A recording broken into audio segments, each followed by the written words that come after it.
नमस्कार, मी प्रीती. जयनगरी न्यूज चॅनलमध्ये आपले स्वागत आहे. महर्षी वाल्मिकी जयंती उत्सवानिमित्त जिल्हा परिषद प्राथमिक शाळा टिकेकरवाडी हातुरे वस्ती सोलापूर येथे महर्षी वाल्मिकी जयंती साजरी करण्यात आली.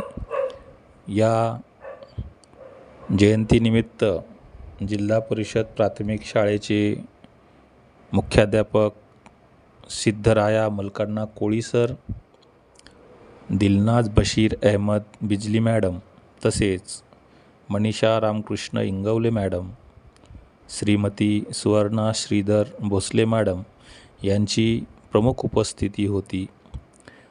तसेच महर्षी वाल्मिकी जयंती उत्सव समितीचे अध्यक्ष श्री सुभाषजी चावरिया व हेमंत पाडवी तसेच जयनगरी न्यूज चॅनलचे संपादक श्री विलासजी रायकर आदी मान्यवरांच्या उपस्थितीत व विद्यार्थ्यांच्या उपस्थितीत हा सोहळा पार पडला. या जयंती उत्सवानिमित्त मान्यवरांनी उपस्थित विद्यार्थ्यांना महर्षी वाल्मिकी यांच्या जीवन कार्य तसेच त्यांनी रचलेले गीत रामायण काव्य आदी गोष्टींचा उलगडा केला. तसेच भविष्यामध्ये आपण कसं आयुष्य जगले पाहिजे, आपलं आचरण कसं असावं यावर श्रीमती हिंगवले मॅडम, भोसले मॅडम यांनी विद्यार्थ्यांस मार्गदर्शन केले.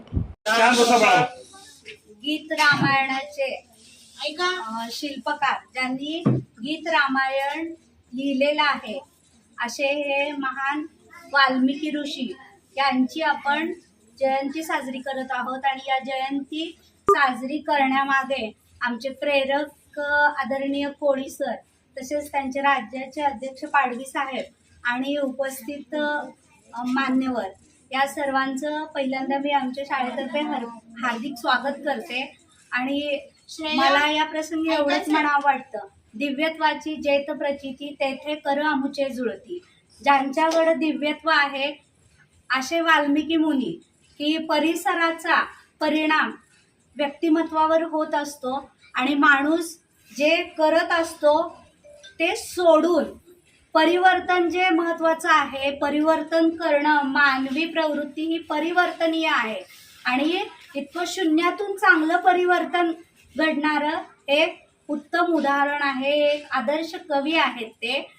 आणि माझ्या माहितीप्रमाणे त्यांचं नाव मूळ रत्नाकर होतं आणि नंतर ते करायला लागलेल्या त्यांच्या व्यवसायावरून त्यांना वाल्या म्हणण्यात आलं, पण त्यांचं मूळ नाव हे रत्नाकर असं होतं आणि त्यांचा जन्म त्रिपुराला झालेला आहे. तर असे हे महान वाल्मिकी मुनी हे असताना जन्मताच प्रत्येक माणूस हा चांगलाच असतो, पण परिसरात ज्या परिसरात तो जातो तिथले जे काही संस्कार घडतात त्यानुसार चरितार्थासाठी त्यांनी जो मार्ग निवडला की वाटमारी करणे जंगलामध्ये, दरोडेखोर बनले ते का तर चरितार्थ. प्रत्येकाला आपलं जगणं, आपलं कुटुंब जगवणं हे महत्त्वाचं असतं, आद्य कर्तव्य असतं प्रत्येक पुरुषाचं. त्याप्रमाणे ते करत असतात तो व्यवसाय. पण आत्ताच मॅडमनी गोष्ट सांगितली, तो व्यवसाय अनिष्ट आहे असं नारद मुनींनी त्यांना सांगितलं. सोडणं सोपं आहे पण जोडणं कठीण असतं हे त्यांना सांगितलं. आणि तर तू आता असं कर, हा व्यवसाय जो तू करतोय आणि ज्यांचा सांभाळ करण्यासाठी करतोय त्या व्यक्तींना जाऊन तू विचारून ये की ते तू जे हे करतो हे एक पापकर्म आहे आणि त्यात ते सहभागी होतात का. आणि आपण ज्यांना जवळचे म्हणतोय, बघा भगवान श्रीकृष्णांनी एकच सांगितलेलं आहे की कुणी कुणाचं नाही, येताना प्रत्येक जण एकटा येतो, जाताना प्रत्येक जण एकटा जातो, फक्त त्याचं कर्म जे आहे चांगलं की वाईट ते त्याला तारतो. आणि एक श्वासही आपण परमात्म्याच्या इच्छेशिवाय घेऊ शकत नाही असे पुरुषोत्तम राम या रामाचं चरित्र त्यांनी अगोदर लिहिलं, त्यांनी ते व्यक्तिमत्व अगोदर लिहिलं आणि नंतर त्याप्रमाणे घडलेलं आहे. म्हणजे या वाल्मिकी मुनींच्या मध्ये सुद्धा देवत्व होतं. त्यांनी तो जेव्हा त्यांचं कुटुंब त्यांना म्हणालं की आम्ही तुमच्या पुण्यात फक्त सहभागी होऊ, पण तुम्ही हे केलेल्या पापात आम्ही सहभागी होणार नाही. आम्ही तुम्हाला सांगितलं नव्हतं की चोऱ्या करा आणि आमचा उदरनिर्वाह करा, तर तुम्ही केलेलं ते कर्म आहे, तुम्ही एकट्याने फेडायचं म्हणून सांगितलं. ते तसंच आले आणि नारद मुनींना त्यांनी सांगितलं की आमच्या घरचे असे म्हणतायत मुलं आणि बायको. त्यावेळी नारद मुनींनी त्यांना उपदेश केला की कोणी कोणाचं नाही, फक्त चांगलं कर्म आपलं आहे. तर तू आता असं कर, हे सगळं बंद कर आणि रामनामाचा जप करत बस, आणि एक वेळ परत मी येईल तेव्हा मला तुझं हे कर्म जे काही असेल ते स्पष्ट होईल माझ्यासमोर. आणि वाल्मिकी मुनींना म्हणजे रत्नाकरांना हे सांगून ते तिथून निघून गेले. त्या रत्नाकरांनी त्यांचं एवढं बोध घेतला, त्यांनी सांगितलं, आणि ते जिथं नामस्मरणाला बसले अक्षरशः ते नामस्मरणाला इतके एकचित्त झाले, एकाग्र झाले की त्यांच्या शरीरावर वारुळ वाढलं, अशी कथा आहे.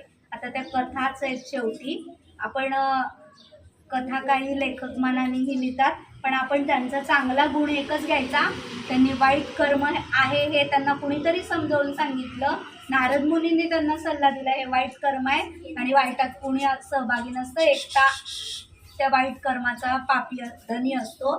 तेव्हा त्यांनी समजलं की लगेच आकलन करून घेऊन त्यांनी त्याप्रमाणे त्यांची वाटचाल केली. त्यांचं आयुष्य त्यांनी पूर्ण बदलून घेतलं आणि त्यांनी लिहिलेलं रामायण पुढे तसंच घडलं. म्हणजे अगोदर त्यांना इतकं दिव्यत्व प्राप्त झालं, देवत्व प्राप्त झालं, त्यांनी लिहिलं तसं पुढं घडलं. म्हणूनच आजच्या या प्रसंगी मला त्यांच्याविषयी जी त्रोटक माहिती होती ते सांगितली आणि आम्हाला अशी संधी उपलब्ध करून दिली. आणि आमच्या मुलांना आजच्या या दिवशी एकच संकल्प करावा, मुलांनी आम्ही सर्वांनी, वाईट कर्म सोडायचं, चांगलं शिकायचं, चांगला अभ्यास करायचा आणि असं कवी व्हायचं.